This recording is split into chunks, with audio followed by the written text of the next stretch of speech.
Hola, ¿qué tal? Bienvenidos a una nueva videoclase. Y hoy quiero compartir con todos ustedes la promesa del Señor que encontramos en el libro de Isaías 41:13. Porque yo soy el Señor tu Dios, que sostiene tu mano derecha. Yo soy quien te dice, no temas, yo te ayudaré. Muy bien, y a esta promesa podemos responder, mi confianza está siempre en Dios. Ahora veamos el tema que nos reúne hoy. El poder ejecutivo y judicial. ¿Qué vamos a aprender? Vamos a ver cómo es su funcionamiento, la estructura y sus atribuciones de cada uno de estos poderes del Estado, ejecutivo y judicial. Muy bien, vamos entonces al desarrollo de nuestro tema. Poder ejecutivo y poder judicial. Vamos primero a desarrollar el poder ejecutivo. El poder ejecutivo, vamos a ver que es el órgano que se encarga de dirigir y ejecutar la marcha política del país. El poder ejecutivo está constituido por la Presidencia de la República, que recae en el señor Francisco Sagasti, y el Consejo de Ministros. Muy bien. La Presidencia de la República, ¿no?, representada por el Presidente de la República, como vemos aquí, quien es el jefe del Estado y personifica a la nación. Es elegido por sufragio directo, eh, deteniendo más de la mitad de los votos, 50+1, ¿no? Los votos viciados o en blanco no se toman en cuenta. Junto con el presidente de la República, son elegidos de la misma manera, ¿no?, con los mismos requisitos y por igual término, dos vicepresidentes. El mandato presidencial es de 5 años, una de las últimas reformas constitucionales aprobadas por el actual Congreso impide la reelección presidencial inmediata. ¿Qué requisitos se tiene que tener en cuenta para ser candidato a la presidencia de la República? Por ejemplo, ser mayor de 35 años, peruano de nacimiento, gozar de derecho al sufragio y estar inscrito en el RENIEC. ¿Cuáles son las atribuciones de la presidencia de la República? Es decir, del jefe del Estado. Primero, cumplir y hacer cumplir la Constitución y las leyes. Respetar al Estado, dentro y fuera de la República. Dirigir la política general del gobierno. Velar por el orden interno y la seguridad exterior de la República. Naturalmente, convocar a elecciones. Convocar al Congreso a legislatura extraordinaria. También, dentro de las atribuciones que tiene el presidente de la República, es dirigir la política exterior y las relaciones internacionales, celebrar y ratificar tratados, nombrar embajadores y ministros plenipotenciarios, presidir el sistema de defensa nacional, ¿no?, él es el jefe, declarar la guerra y firmar la paz, con autorización del Congreso. También administrar la hacienda pública, regular las tarifas arancelarias, conceder indultos y conmutar penas, autorizar a los peruanos para servir en un ejército extranjero. Muy bien. Continuemos. Y ahora vamos a ver cuándo se ve en peligro de vacancia el presidente de la República, ¿no? Primeramente, se da muerte, o se da cuando muere, ¿no?, el presidente de la República. Queda en vacancia, ¿no?, la presidencia de la República. Su permanente incapacidad moral o física declarada por el Congreso. ¿Sí? También se da una aceptación de renuncia, ¿no?, de su renuncia por el Congreso, salir del territorio nacional sin permiso del Congreso o de no regresar a él dentro del plazo fijado. Destitución tras haber sido sancionado por alguna de las de las infracciones mencionadas en el artículo 117 de la Constitución Política del Perú. Sí, dentro de ellos se estipula, por ejemplo, traición a la patria, impedir las elecciones, disolver el Congreso u organismos electorales.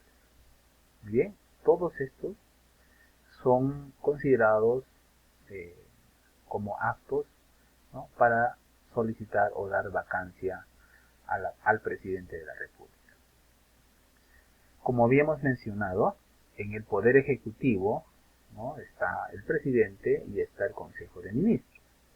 Y el Consejo de Ministros es un organismo integral, compuesto por el presidente de la República, que lo preside cuando asiste a sus sesiones, y por todos los ministros de Estado.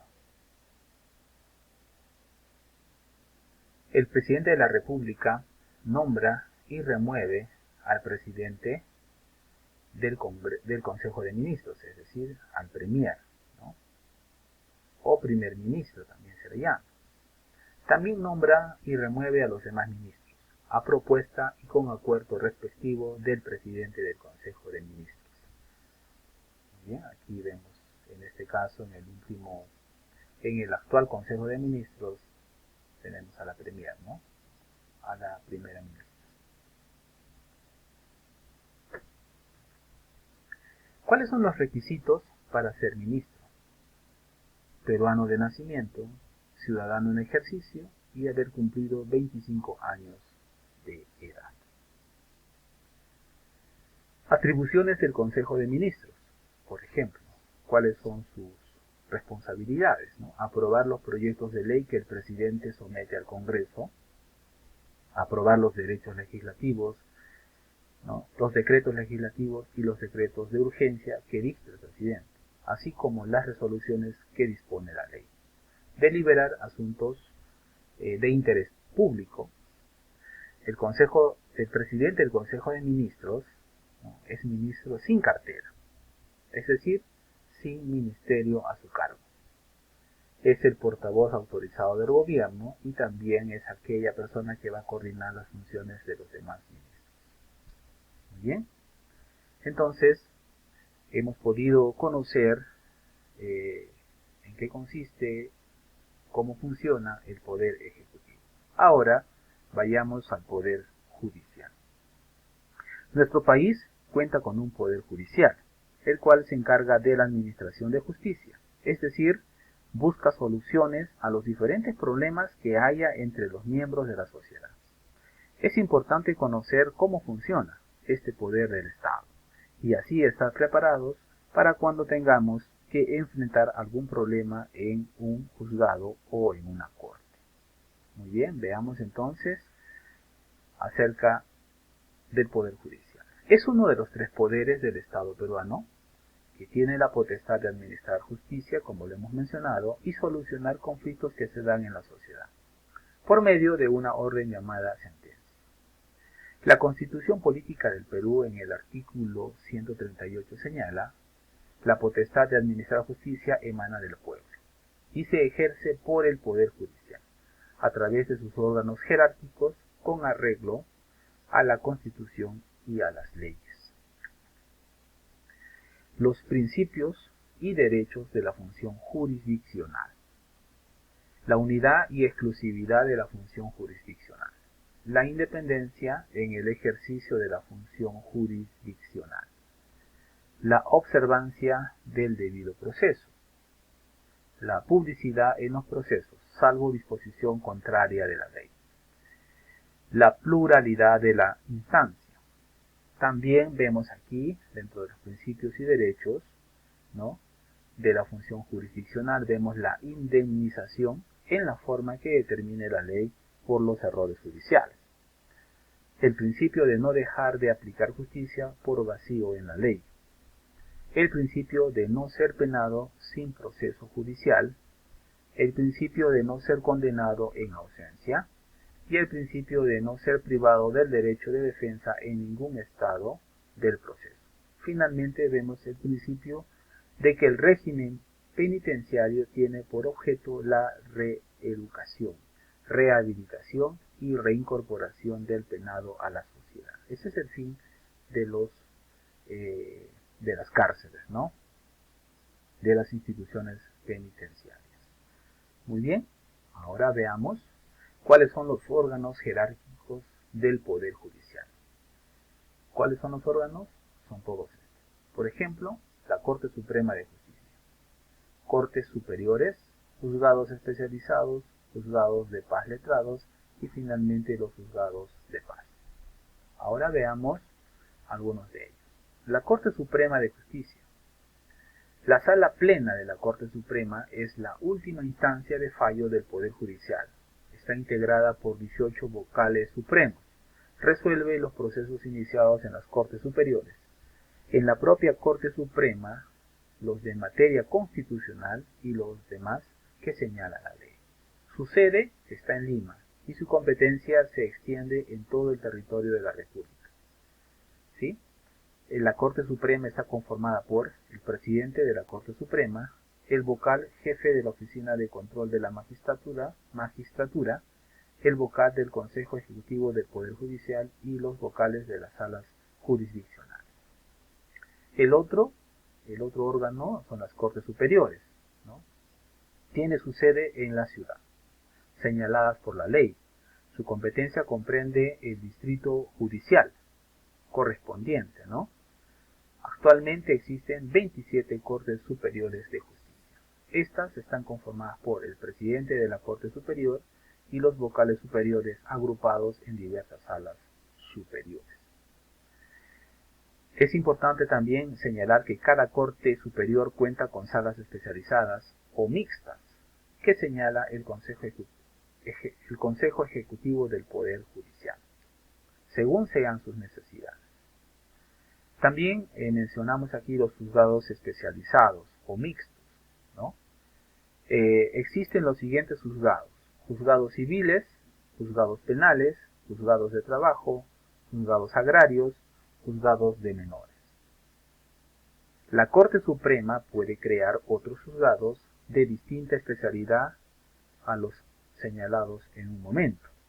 En cada provincia hay por lo menos un juzgado especializado o mixto. Luego tenemos los juzgados de paz letrados. Existen juzgados de paz letrados para conocer asuntos civiles y penales, además laborales en los distritos. Y por último están los juzgados de paz, ¿verdad? La competencia de los juzgados de paz se extiende sobre anexos, comunidades campesinas y nativas y centros poblados. También el juez de paz no requiere ser abogado en este caso y proviene de elección popular. Muy bien, hemos podido conocer entonces con respecto a los poderes, ¿no?, ejecutivo y judicial, su estructura, sus atribuciones y cómo funciona cada uno de ellos. Muy bien, eso es todo, nos vemos hasta la próxima.